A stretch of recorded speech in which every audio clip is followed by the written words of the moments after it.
ce jour-là, le loup habitera avec l'agneau, le léopard se couchera près du chevreau, le veau et le lionceau seront nourris ensemble, un petit garçon les conduira.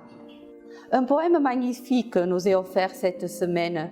Le prophète Isaïe y déploie des images étonnantes pour s'adresser à un peuple qui subissait tant d'injustices sociales, de conflits.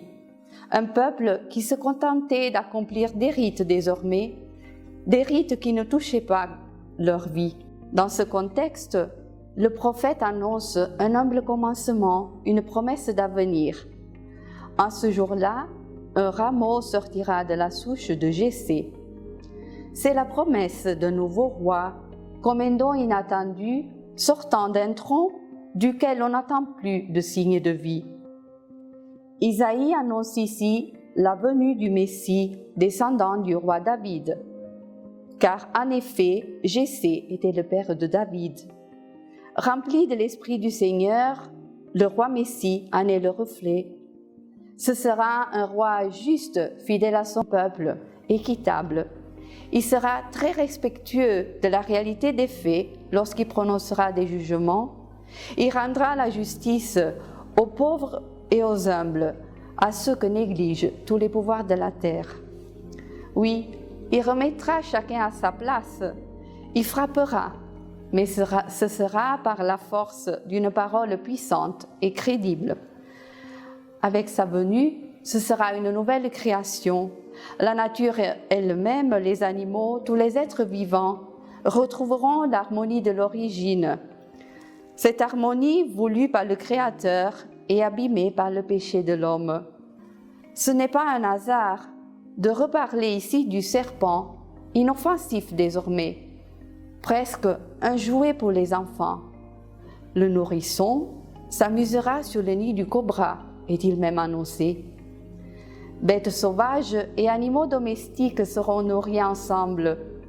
Dans cette nouvelle création, l'antagonisme destructeur n'aura plus sa raison d'être et le mal ne fera plus peur.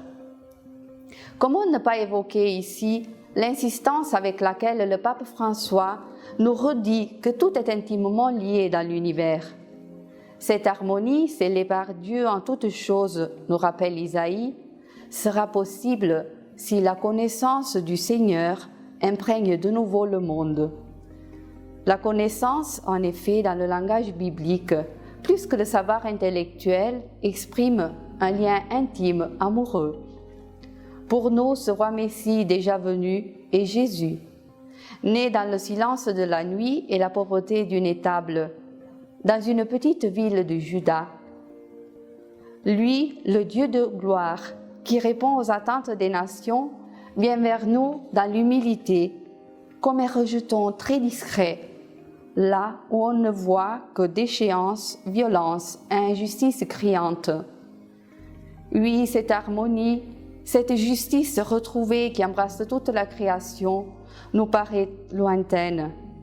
Et pourtant, si nous nous ouvrons à la relation profonde, aimante, que le Seigneur vient inlassablement nous offrir, à cette relation qui nous façonne jour après jour à l'image du roi Messie, nous serons déjà aujourd'hui les bénéficiaires et les artisans de cette harmonie, de cette paix, en nous et autour de nous. Bonne route vers Noël.